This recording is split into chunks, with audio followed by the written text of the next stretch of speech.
Okay, so now we're going to move on into chapter 18, which is the second part of the cardiovascular system.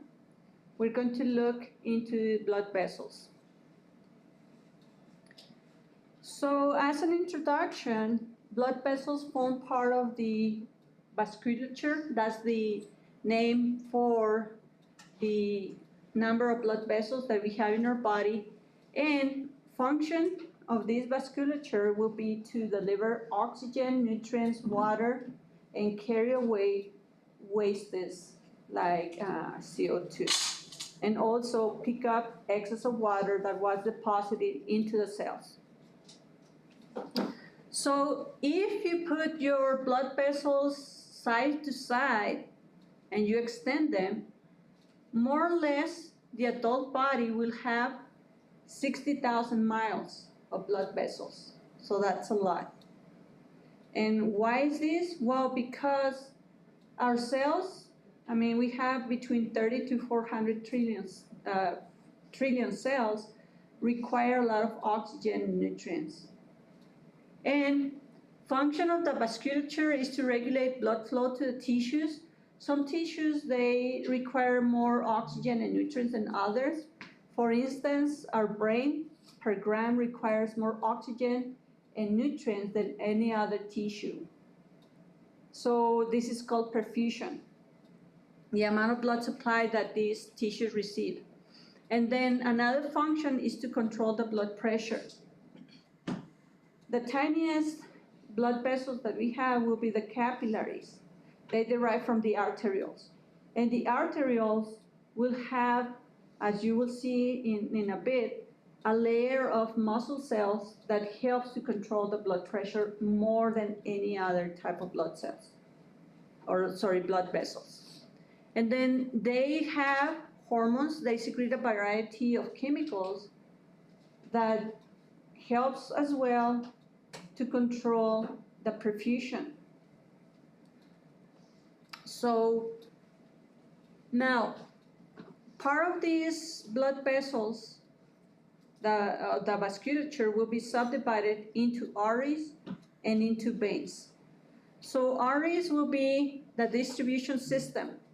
So it will be like the conduct for the blood to arrive into a specific area.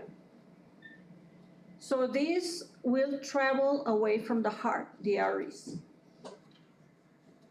All the arteries in our body derive from the aorta.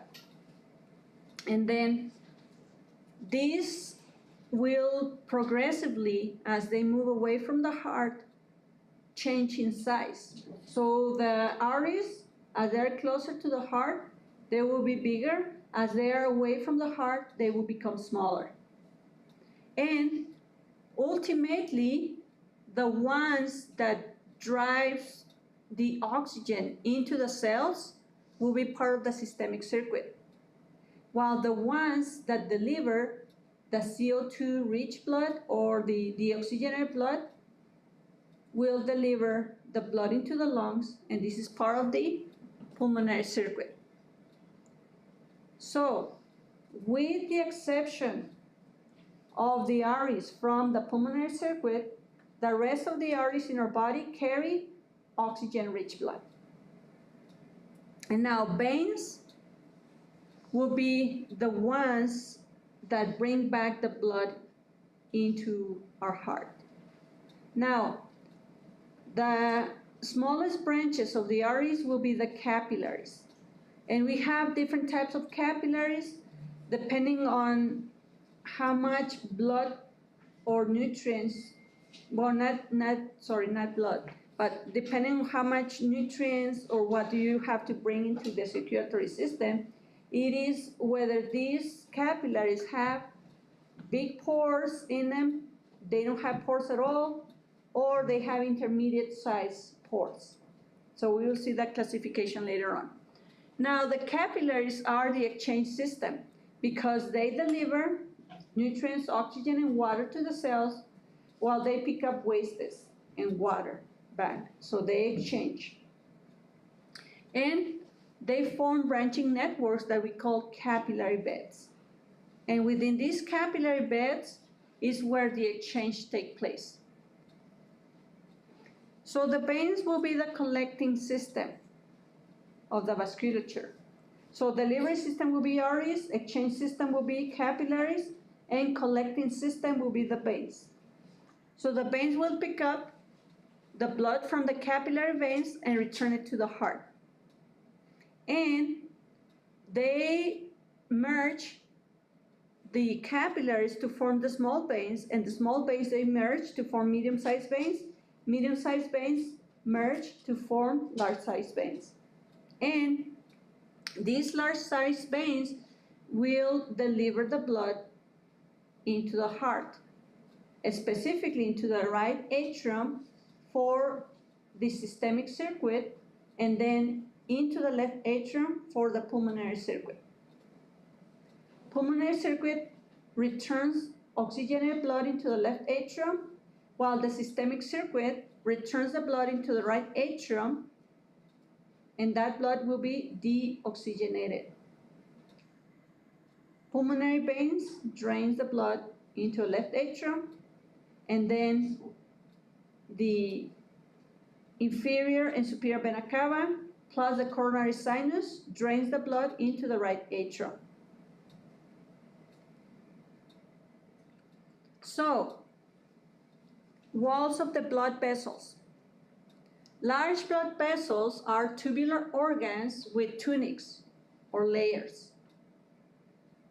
So we have in larger blood vessels, whether they are arteries or veins, three tunics. Tunica externa is the most superficial layer. The middle layer is tunica media, and the most internal layer will be the tunica intima. And they surround these three layers a central space that is called the lumen. In any hollow organ, the central space is the lumen. And the inside of these blood vessels, which is also known as endothelium, that's the tunica intima, is continuous with the inside of the heart, which we call endocardium. And this tunica intima is made of a single layer of cells that are flat. So this is an epithelium. This epithelium, which is known as endothelium in the blood vessels, endo for inside, thelium for covering. So this endothelium, it is simple squamous. Remember, simple means one layer, squamous is flat cells. So these cells of the endothelium are called endothelial cells. And they are close together regularly. If someone cuts themselves, these endothelial cells will release hormones that will attract platelets so that you can seal this blood vessel. And then these platelets will react, bring more platelets, and then you will repair that. You will be repairing the endothelium and also the other layers.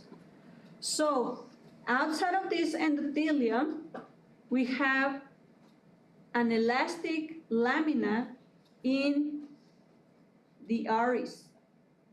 So these arteries will have what is called the internal elastic lamina that is made of elastic fibers. And this will help for these arteries to distend so that you don't have breaking of these arteries as you increase the pressure during systole. So they have to have elasticity.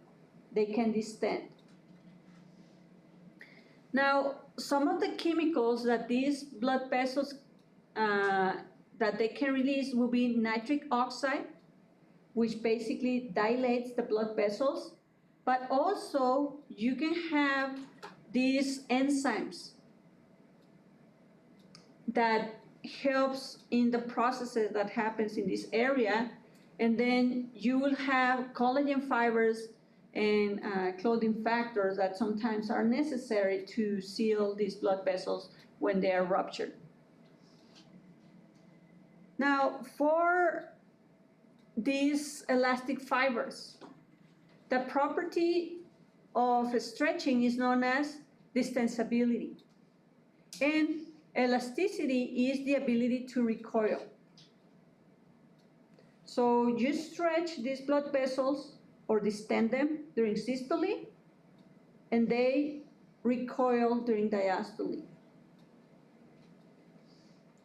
For the middle layer, which is also known as tunica media, is made out of smooth muscle cells. These smooth muscle cells arrange in a circular motion so that you can close the blood vessel or open it up to decrease or increase the blood supply to the particular organ according to what is needed. And this tunica media is surrounded by the external elastic lamina. This external elastic lamina will have little holes that allows the nerves from the sympathetic system to innervate or to provide function to these muscle cells so that these muscle cells can contract or relax. And this is part of the nerves of the sympathetic system. These nerves are called vasomotor nerves, and when they contract, they decrease the lumen, they decrease the opening, and this will be called vasoconstriction. And when you don't activate so much these nerves, you will have opening of larger diameter of this lumen. This is called vasodilation. Vasoconstriction increases blood pressure, vasodilation decreases blood pressure. The tunica externa is also known as adventitia. So this is the most outer layer of the blood vessels. And is made out of irregular connective tissue. This helps to support the blood vessels so that the blood vessels are not basically moving so much within the area that they are located. So it's like an anchor. We had a tectonic movement, an earthquake, guys. First thing that humans do when they're standing is try to grab an object. So this is your adventitia, anchoring. So this adventitia helps to prevent overstretching of the blood vessels. And then blood vessels have to have their own blood supply. This blood supply comes from tiny blood vessels that we call vasa vasorum or vasa vasora. Vasa means vessels, vasorum, vessels. So it's vessels of the vessels. And we have for the nerves, nervus nervorum, nerves of the nerves. So here is a diagram showing you the different layers of the, in this case will be an artery. So we have this endothelium, part of the tunica intima, and these cells, these endothelial cells, which are simple squamous epithelial cells, are attached into the basal lamina, just like any other epithelium. It's what it keeps these cells attached into the area where they are located, this basal lamina. And then we have this subendothelial connective tissue, and then we have this internal elastic lamina. And the next layer, which is the tunica media, is made out of a circular layer of smooth muscle cells surrounded by the external elastic lamina, through which you have these openings allowing the entry of the vasa vasorum and as well of these vasomotor nerves, which are part of the sympathetic system. Parasympathetic system does not innervate the blood vessels, only sympathetic nervous system. And then we have lastly the tunica externa, which is made of irregular connective tissue and varies, each of these layers, with the exception of the tunica intima, varies in thickness depending on the blood vessel. Like for instance, adventitia, it is thicker in veins than in arteries. And then the tunica media is thicker in arteries than in veins. And there is a reason for that. We will see that later. So for the arteries, tunica media, it is surrounded by both internal and external elastic laminae, and it is more extensive than veins. You control better the diameter of the arteries than the veins.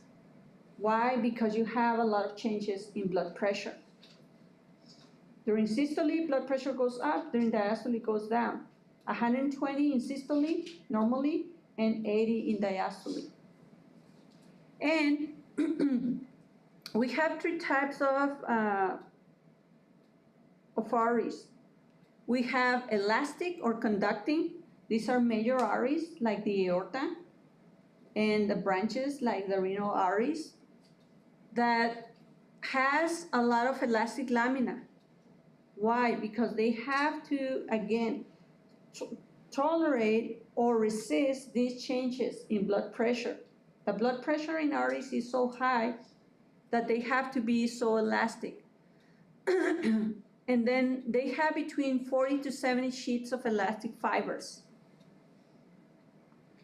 So under highest pressure of any blood vessel, these arteries without this elastic lamina will rupture. We will see later on some defects of this wall and how it can rupture. So the diameter doesn't change significantly with nervous stimulation. It only changes with changes in blood pressure. Now, the second type of arteries that we have are muscular or distributing. So they are located majorly within organs, and they regulate the blood flow to organs. So they have intermediate diameter, and they have a well-developed tunica media that helps to deliver a specific blood supply to the organs. So the diameter in this case significantly changed under the influence of not only the nervous system, but also the endocrine system, including the basically receiving signals from chemical messengers like nitrous oxide. Nitrous oxide, it's a vasodilator, increases the diameter of the blood vessels. So with these changes, you can adjust the blood flow to different organs. When you're studying, your arteries in your brain, they deliver more blood into your brain so you can learn. And then when you eat, you get more blood supply into your stomach, into your digestive system organs. Why? Because you're trying to perform a specific function, but then if you're studying, you shut down the blood supply to your intestines, not completely, but you just decrease the blood supply to your intestines and digestive system, and then you increase the blood supply to your brain. Then when you study enough, you feel tired, and then you feel hungry because you have used a lot of energy by studying. Now, the third type of artery that we have are the arterioles. These are the smallest arteries that we have. They basically range in size between 0.3 millimeters, which is basically the size of the tip of your pen or your pencil, up to 70 to 120 micrometers, which will be kind of the diameter of one of your hairs. And in this case, you have only two layers, tunica intima and tunica media, but you don't have tunica externa. The arterioles can be subdivided into meta-arterioles, which will be the ones that starts forming a capillary network. They are also known as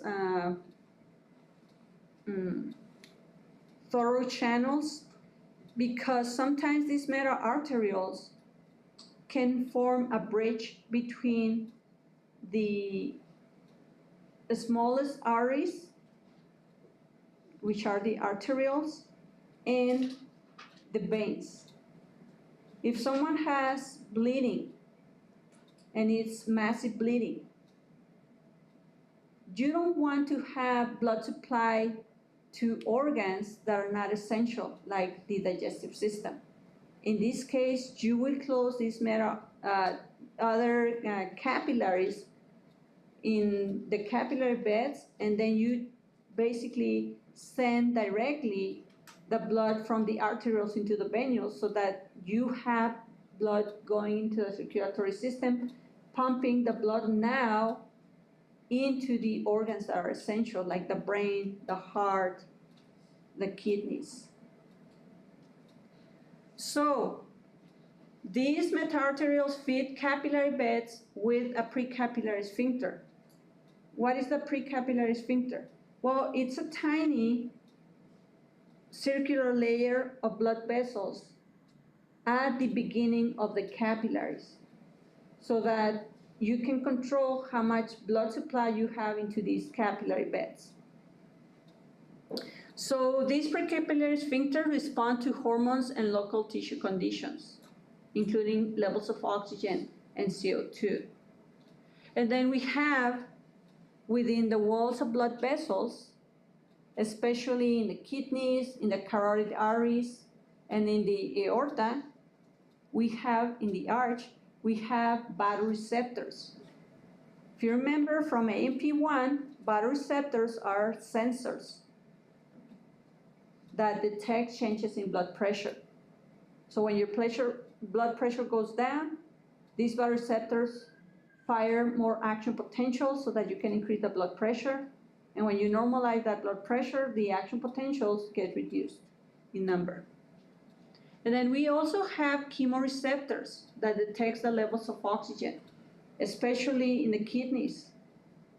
Your kidneys can produce enzymes and hormones to increase the blood pressure when you have low concentration of oxygen. We also have chemoreceptor for carbon dioxide and for hydrogen.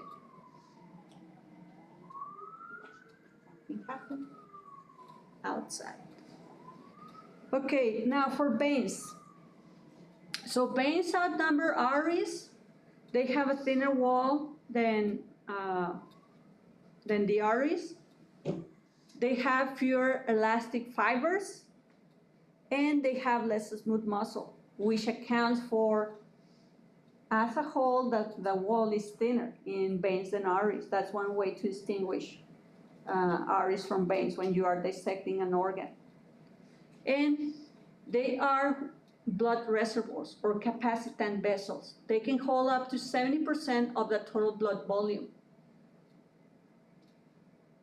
So they store blood. And the smallest veins are known as venules. They receive the blood from the capillary beds and they return it to small-sized veins. Small-sized veins, they return the blood into medium-sized veins, and then the small-sized veins return the blood into large-sized veins. So the veins, they start small away from the heart, and as they move in toward the heart, they become bigger.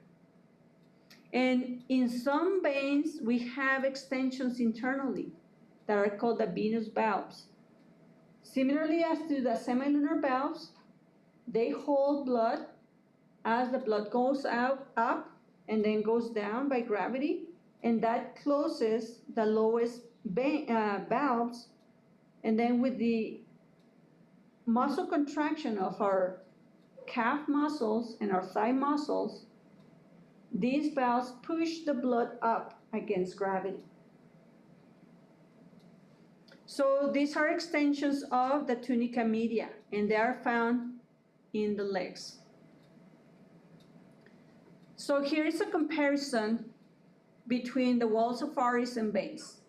This is the micrograph showing you an artery and a vein. So veins, they have a thicker tunica media, as you can see here, and they have tunica intima surrounded by this elastic, internal elastic membrane, and then the tunica media is surrounded by this external elastic membrane. In arteries, in veins, you don't have that. And the tunica externa in ARIS, it is bigger, all this is bigger than the veins. Now, in terms of the lumen, it's not really well shown in this picture, but the lumen, it is mostly circular in ARIS, and it's irregular in veins. The veins, you can squeeze them much easier because they have thinner walls. The ARIS, they don't. This tunica media, this blood vessel, the muscle, it is highly resistant to distortion. So you can try to compress a vein, an ARI, and it's going to return the lumen to the regular shape that it has. When it comes to the distribution of blood in the cardiovascular system, the systemic veins holds 55% of the blood. So if you have 5 liters of blood, 55% will be like 2,750 milliliters of blood that is held by the systemic veins. And then 6% of the blood, it is held by the heart, 3% by the pulmonary arteries. So if you add all of these in the venous system, well, actually deoxygenated blood, I should say. So it will be like 64% deoxygenated blood. And then the oxygenated blood, 15% is found in the pulmonary veins, 6% in the heart, 10% in the arteries. And capillaries is shown in between deoxygenated and oxygenated because actually capillaries have an end that holds deoxygenated blood, which is called the venous end, and it has an end that holds oxygenated blood, which is called the arterial end. But then in general, veins, if you count like the pulmonary veins, which is 15%, and then systemic veins, which counts as 55%, holds more blood than the rest of the vasculature. So 15 plus 55, that's 70%. So 70% of our blood is held by the veins. And of course, it's not permanently static, the blood. The blood is constantly circulating. But I mean, that's the volume that the veins can hold. So, structure and function of arteries and veins. So large arteries, they have a thick wall, they are thick wall, and they have a well-developed tunica media. These muscular arteries in comparison to the elastic arteries. So function of the muscular arteries is to control the blood flow, and for the elastic arteries will be the same, but it will be under high pressure of blood to the organs, and this one will regulate the blood pressure, but regulates as well the blood flow to the organs. So elastic arteries, they have an elastic lamina, they control the blood pressure to the organs, while the muscular arteries control the blood flow to the organs and also regulate the blood pressure. Arterioles, they control the blood flow to the capillaries, and they are responsible for what we call the afterload, the major resistance for the blood flow to happen to the tissues. They feed the blood into the capillary beds. And then capillaries, basically, they deliver oxygen and nutrients into the cells, and they pick up wastes. So as a function, exchanging. Venules, they pick up the blood from the capillaries, so they drain the capillary veins, capillary beds, and they have a tunica intima only. Large venules, they may have the three tunics. Now, veins, they have the three tunics with a larger lumen, and they return the blood to the heart. So veins, large veins, return the blood to the heart. Venules receive the blood from the capillaries. Capillaries exchange nutrients and gases with the cells. Arterioles deliver the blood into the capillaries. Muscular arteries deliver the blood into the arterioles so that they can distribute the blood into the organs. And the elastic arteries control the blood pressure. So that's the function. In terms of diameter, elastic arteries, they have a diameter between 2.5 millimeters to 1 centimeter. The muscular arteries, they have a diameter from 1 centimeter to 0.3 millimeters. Arterioles, they are very tiny, between 0.3 millimeters to 10 micrometers. Venules, they have a diameter of 8 to 100 micrometers, and veins between 100 micrometers to 1.5 millimeters. And sorry, this is between 2.5 to 1 centimeters, the diameter of these elastic arteries. And see, elastic arteries have elastic tissue to basically extend during systole and then contract during diastole. These ones, the muscular arteries, they have a thick tunica media. Arterioles, they have always tunica intima and very few tunica media.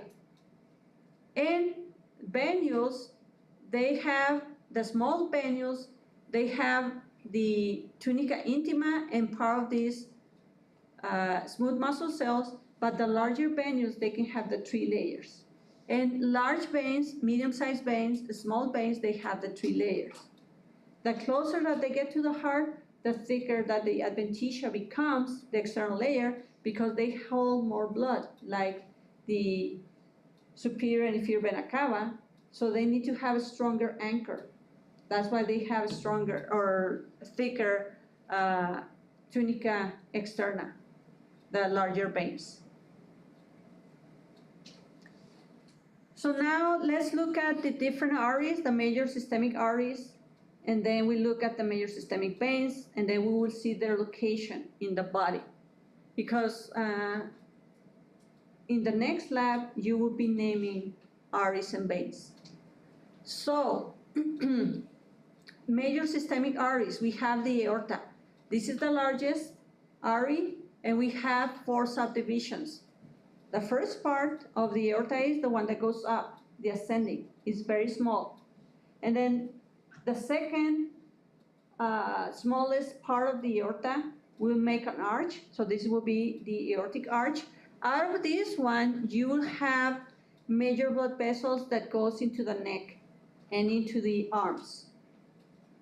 And the largest part of the aorta will be descending thoracic, because after the arch, it goes down into the thorax. And then from there, you have arteries that provides blood supply to the lungs, to the esophagus, and to the wall, to the muscular wall of the thorax. And then the fourth part is the descending abdominal aorta. It's after the diaphragm. Out of this descending aorta, we will have branches that give blood supply to the stomach, duodenum, many of the digestive organs, and as well to the kidneys, to the gonads, to the testicles, to the ovaries, and to the abdominal wall.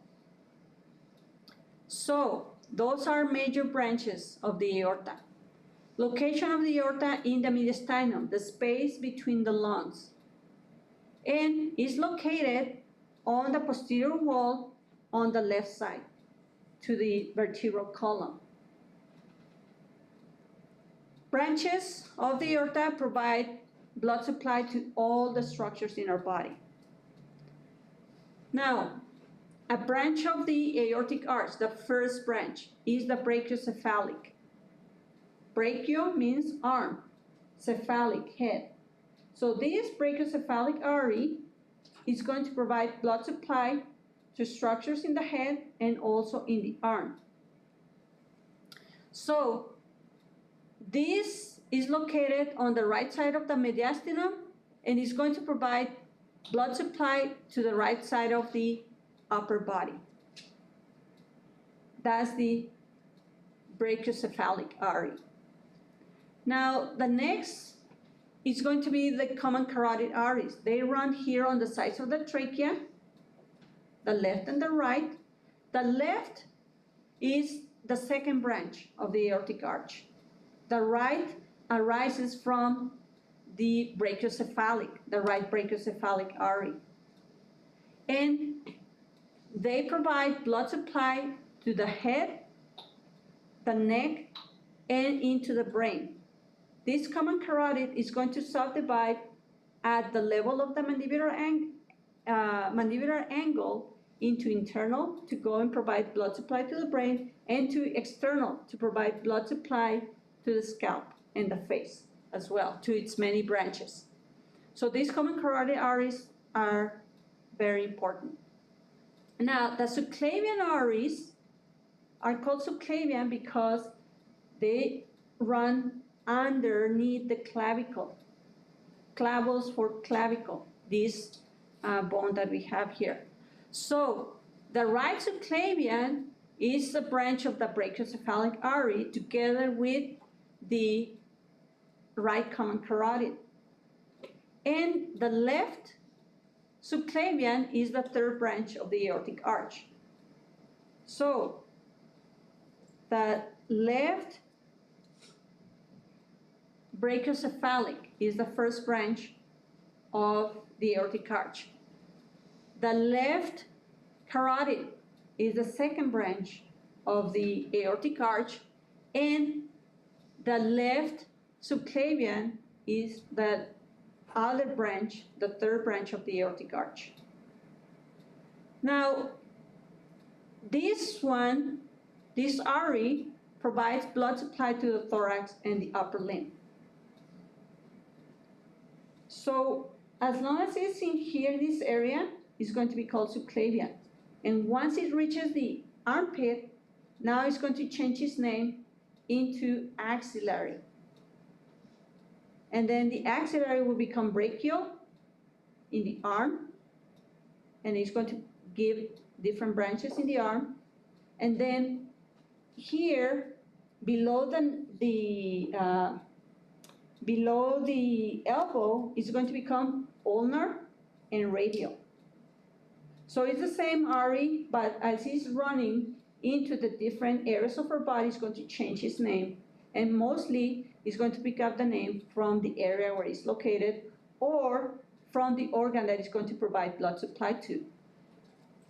An example, hepatic artery is going to provide blood supply to what organ?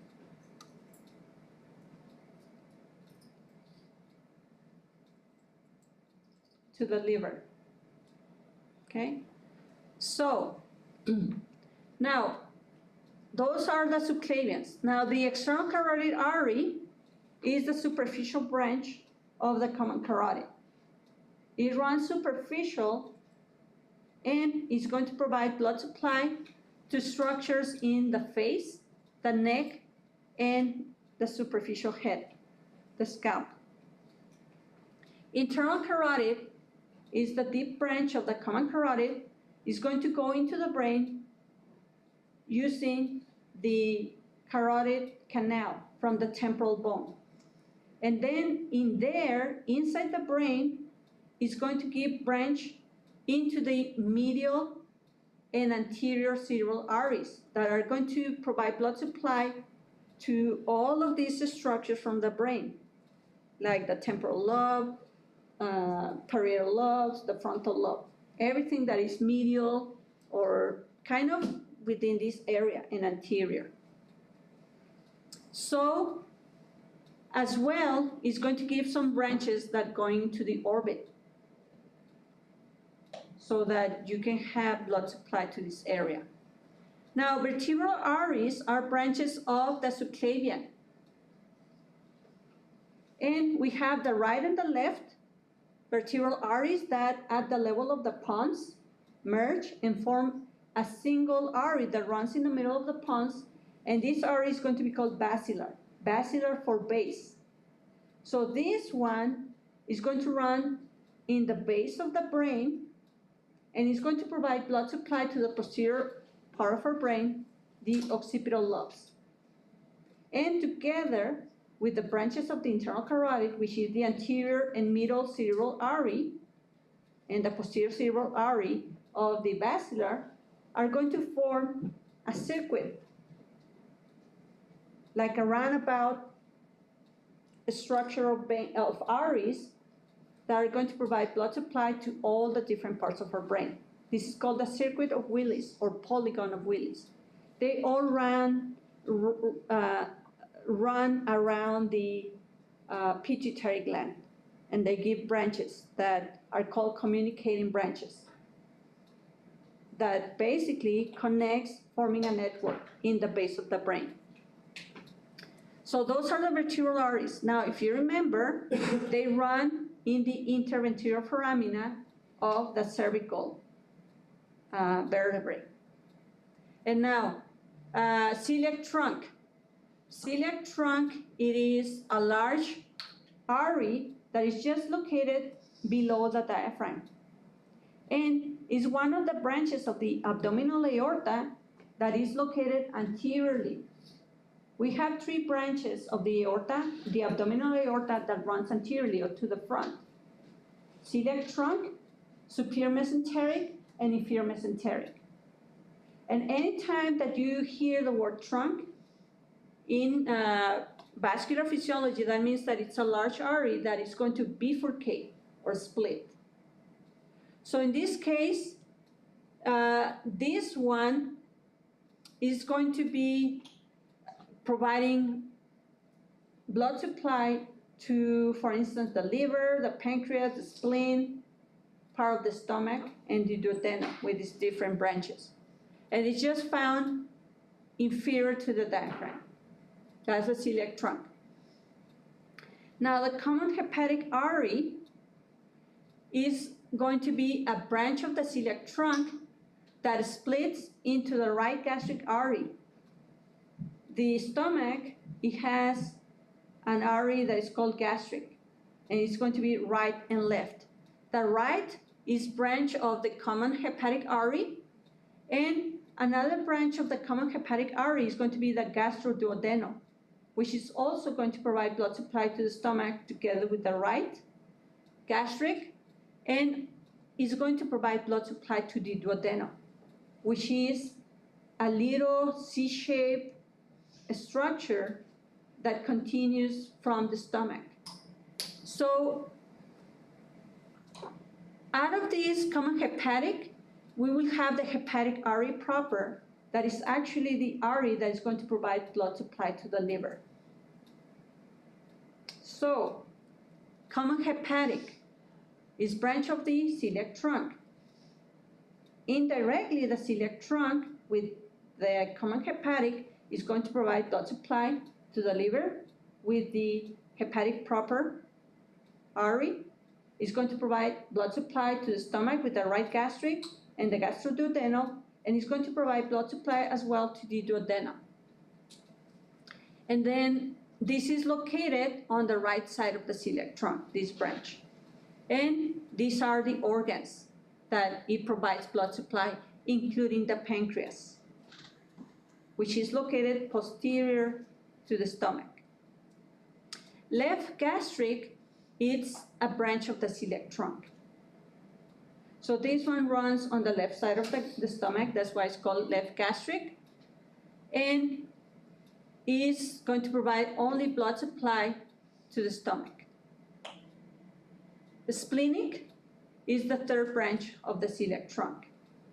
So common hepatic, left gastric, and splenic, CLS, are the branches of the celiac trunk. Splenic is located posterior to the stomach and is provide blood supply not only to the spleen, but also to the stomach and to the pancreas. So as you can see, the stomach receives blood supply from all the three branches of the celiac trunk: the common hepatic, the left gastric artery, and the splenic artery.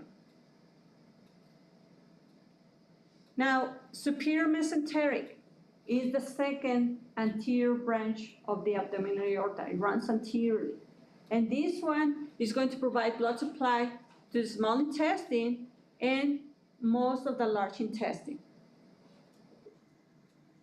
It's going to run in between the membranes that holds the intestines, like the mesentery, and also the mesocolon, which basically holds the intestines to the posterior wall. We will see that in the digestive system.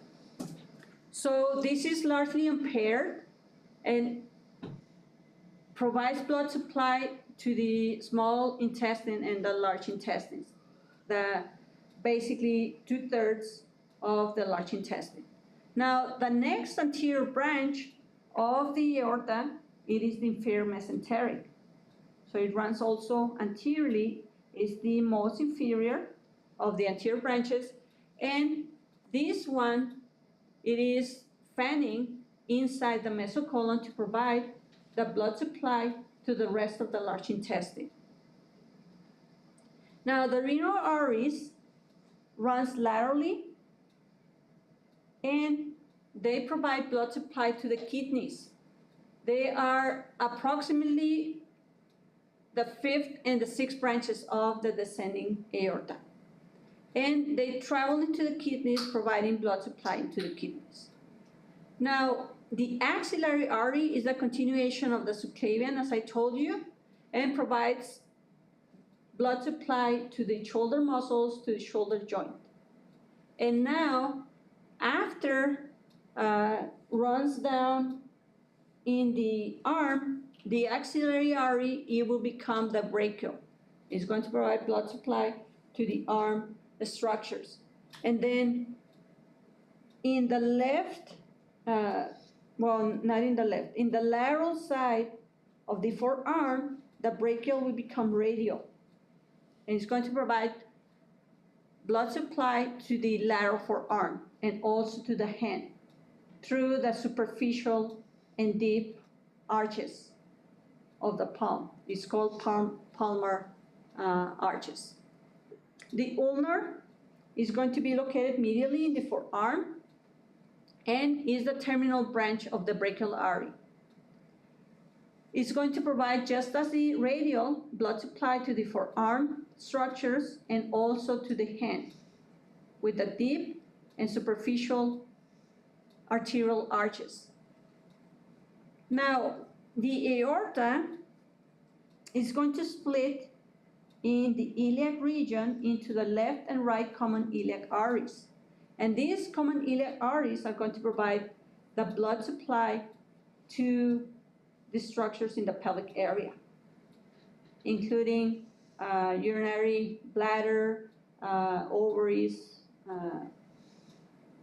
the external structure of the ovaries, not the internal, because these are provided by the ovarian artery. But these common iliac are located in this area in the posterior pelvic wall, and then they will become internal and external iliac branches.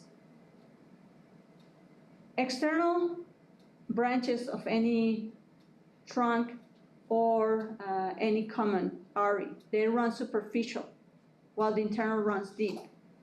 So the internal iliac artery, it provides blood supply to pelvic structures, and the external iliac is going to be located in the anterior pelvis, is going to provide blood supply to the anterior abdominal wall. This external iliac, after the inguinal ligament, it will run into the femoral area, and now it's going to change its name into femoral artery. So, The femoral artery is going to be located in the anterior thigh and is going to provide blood supply into the thigh. So we have deep femoral and superficial femoral. And then it runs into the knee posteriorly, and it's going to be called popliteal artery. So it's going to be located in the popliteal fossa. It's going to provide blood supply to the knee joint and posterior leg and posterior thigh as well, inferiorly here. Now, the popliteal is going to become the posterior tibial. And this posterior tibial is going to be located in the posterior leg. It's going to become superficial in the medial malleolus, in the middle side of our ankle. And this one is going to provide blood supply, the posterior tibial, into posterior leg, posterior area of the leg and the plantar foot. Now, the anterior tibial is going to be also a branch of the popliteal. It's going to be located anteriorly to the tibia, and it's going to provide blood supply to anterior leg and anterior foot. And the dorsalis pedis artery, which is a continuation of this anterior tibial, is going to run in the ankle and the foot, and it's going to be a pulse point. We will see in one slide what are these pulse points. So here's the location of these major systemic arteries. So this is the ascending aorta, this is the arch, descending thoracic aorta, below the diaphragm, descending abdominal aorta.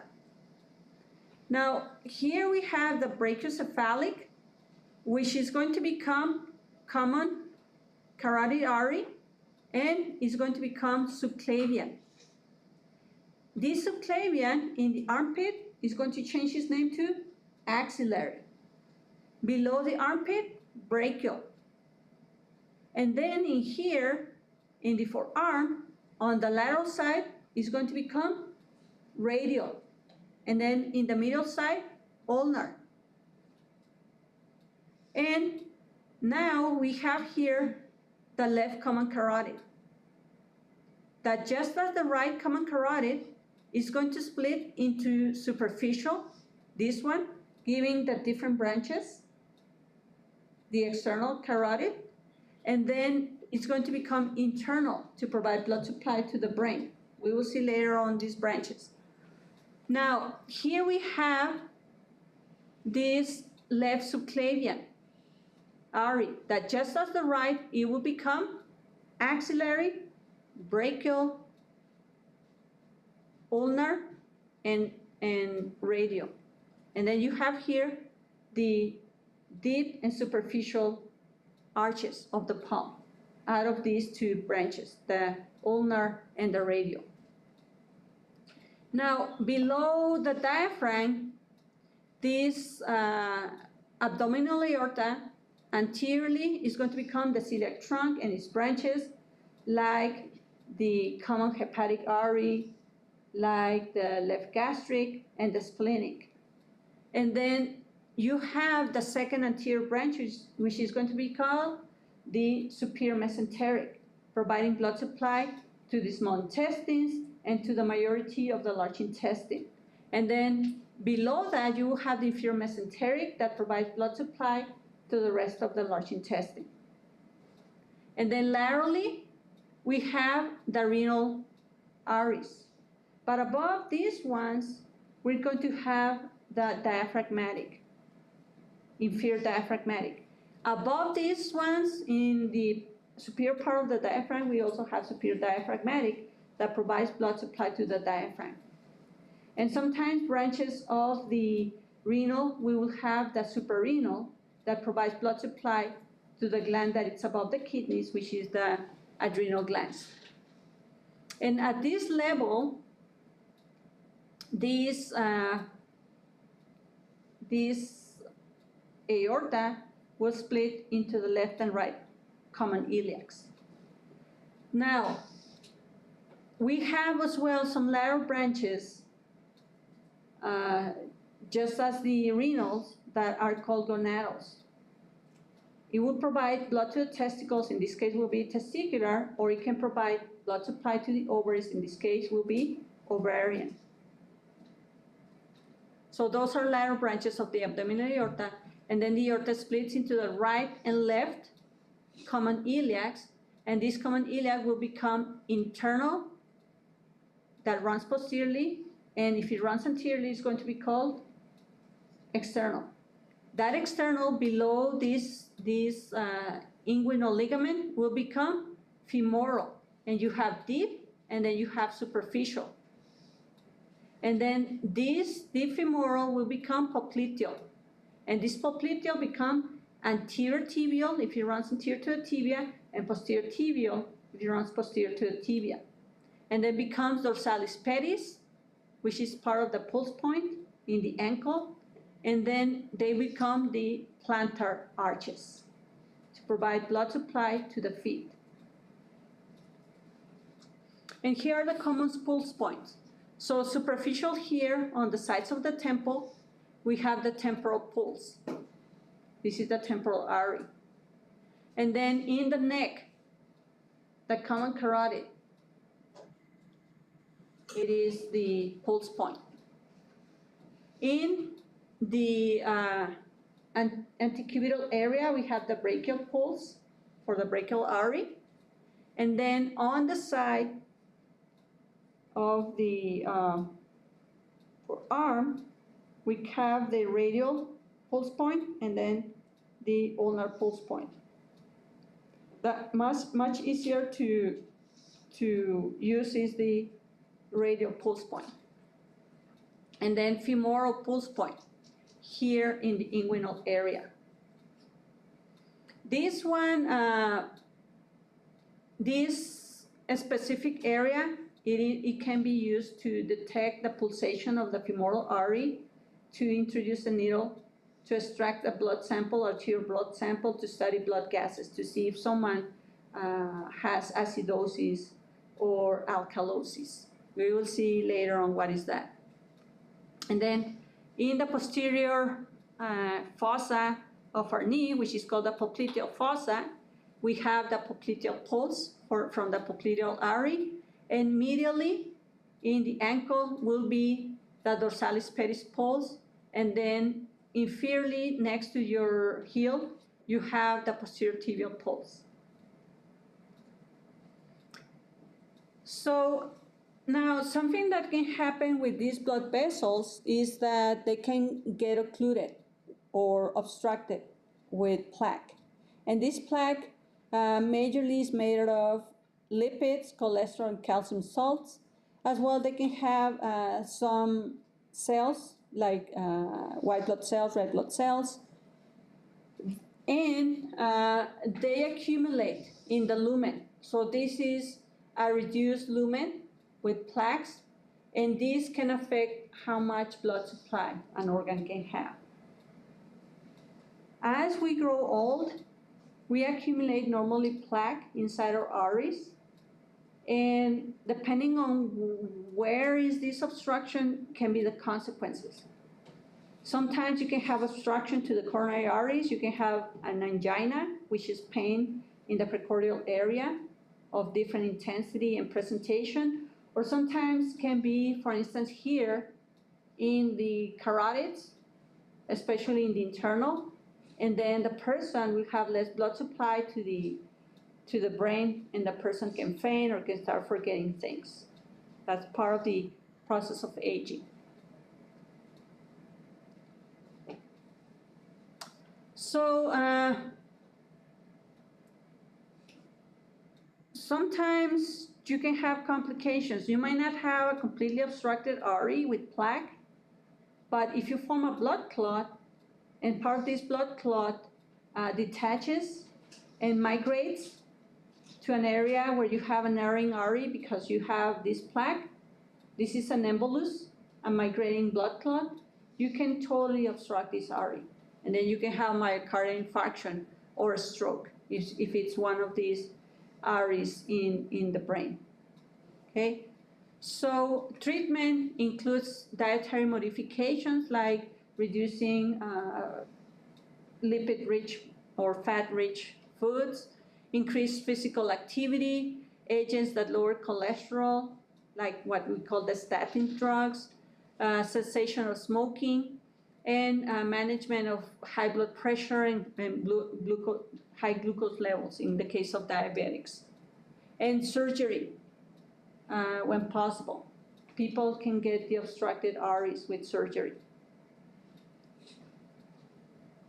Okay, so vascular anastomosis. Now let's look into what is vascular anastomosis. So basically, these are vessels that connect via pathways. These are called collateral vessels.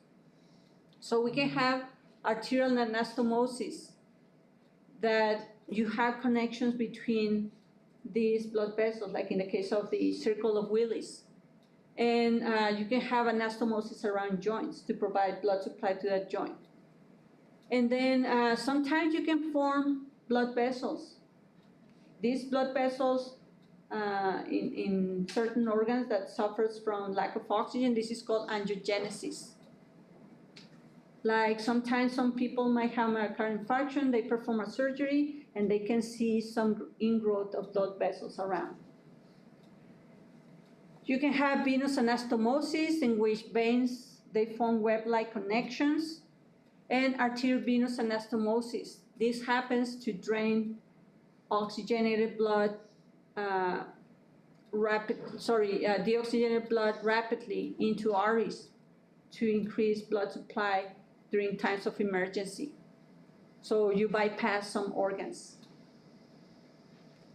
If you have a bleeding, massive bleeding, where do you want to keep your blood supply? In your intestines or in your brain, in your heart, in your kidneys? Brain, heart, and kidneys. So you shut down this blood supply to the intestines, not completely as I told you before, but you want to bypass these organs, and then you want to bring blood supply to vital organs, like the kidneys, the brain, and the heart. So then you form your arteriovenous anastomosis. Now for the veins, they have mostly the same name as arteries, with few exceptions, and arteries as well. And they run in the same place. So brachiocephalic veins, they merge to form the superior vena cava, the left and the right. They're located in the mediastinum, and they drain most structures superior to the diaphragm. So superior vena cava basically receives the blood supply from the brachiocephalic, right and left, which drains the blood from the arm and everything above the diaphragm. Now, the internal iliac veins, which basically drain the blood from our thigh, and also the thigh veins, the femoral veins, drain the blood supply from the leg veins, and then including the largest vein that we have in the body, which are the great saphenous. Basically, these internal veins, they receive the blood supply from the legs and the pelvis. It's located in the posterior pelvis, and the internal iliac veins, they merge with the external iliac to form the common iliac veins. And both common iliac veins, they drain the blood supply from the pelvic area and the lower limbs. And when they merge, this common iliac together with the other branches like the renal veins, diaphragmatic veins, all the veins that we have in the abdominal area, they form the inferior vena cava. So the inferior vena cava drains the blood from all the body inferior, all the body parts inferior to the diaphragm. So common iliac veins merge to form the inferior vena cava. They are located in the posterior pelvic wall, and these drain the blood from the pelvis and the lower limb. Dural sinuses, they are located in the brain. They drain the blood supply from the brain. We don't have veins in the brain, we have sinuses. And they are located between the meninges, the dural meninges. Now, the internal jugular veins, they drain the blood supply from the brain, from the dural sinuses, and as well from the superficial head and neck. We have these veins running together with the common carotid artery and the vagus nerve in the on the sides of the trachea.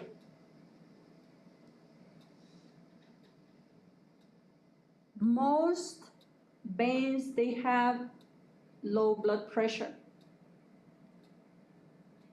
and they have a particular amount of blood supply, of course, and a particular pressure, but the internal jugular veins, guys, since they drain a lot of blood from the head and also from the neck and the brain, they have a lot of blood pressure. The rest, they tend to collapse once you have a rupture in your veins.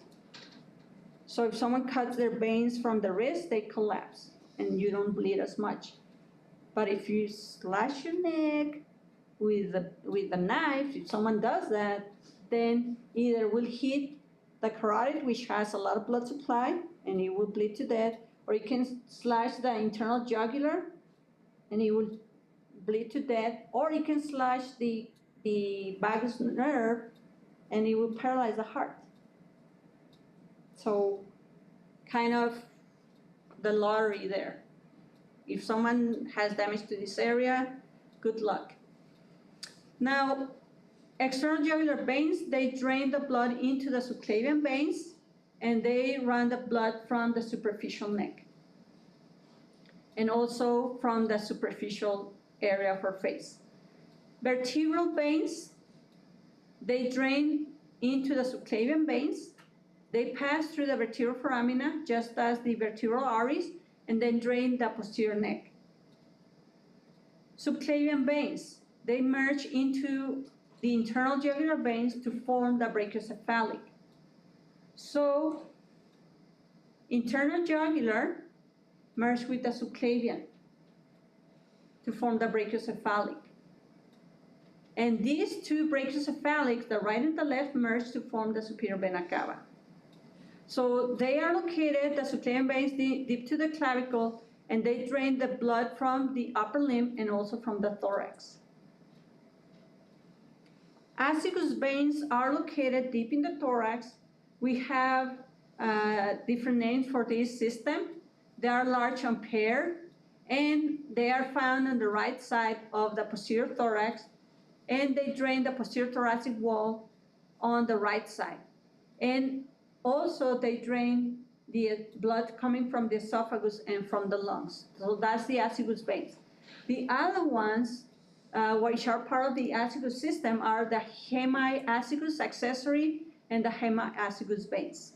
So they drain into the azygos vein, so they are tributaries bringing blood supply, and they are located in the posterior body wall of the left side, and they drain the posterior body wall. A splenic drains into the hepatic portal vein, drains the spleen, and they are located posterior to the stomach. Gastric veins, they drain into the hepatic portal vein, they are located around the stomach, and they drain the stomach, so that's why they're called gastric. Superior mesenteric, they drain the intestines, small intestines, and also much of the large intestine. Inferior mesenteric drains the rest of the large intestine. Hepatic portal vein, they receive blood from the digestive organs and the spleen, and they drain the remainder of the large intestine. They are located around the large intestine, the hepatic portal. Now, the hepatic veins, they drain to inferior cava. They're located posteriorly in the liver, and they drain blood from the arteries that provide the blood supply to the liver, as well the venous system from the liver. Renal veins, they drain the kidneys. They are located in the posterior vein, and they drain into the inferior vena cava.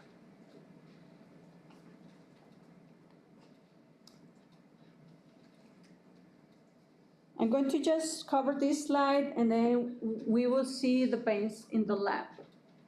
But cephalic veins, they are not located in the head, as its name kind of tells you.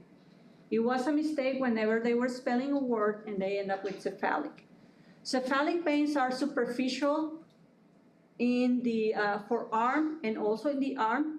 They are lateral, so they run here. Sometimes in some people you can see them.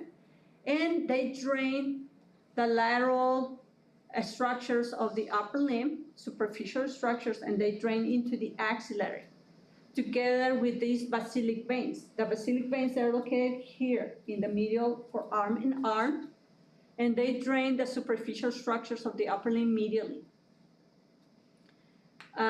Both cephalic and basilic veins, they drain into the axillary. So they merge and form actually the axillary. Now the radial and the ulnar, they are located in their respective areas, so radial laterally, ulnar medially, and these two merge to form the brachial vein. And they drain the lateral and medial structure of the forearm, and they will form the brachial vein.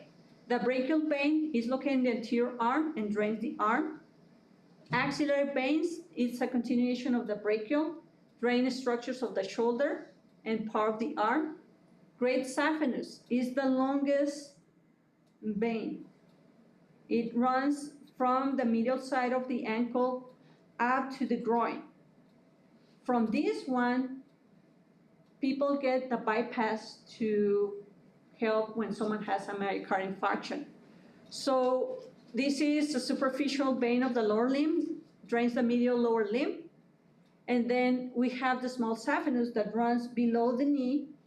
It's lateral, and both of them, they drain into the popliteal, the greater saphenous, the smaller saphenous. Then this popliteal basically drains the anterior and posterior tibial veins from the leg, and they drain the leg and the foot.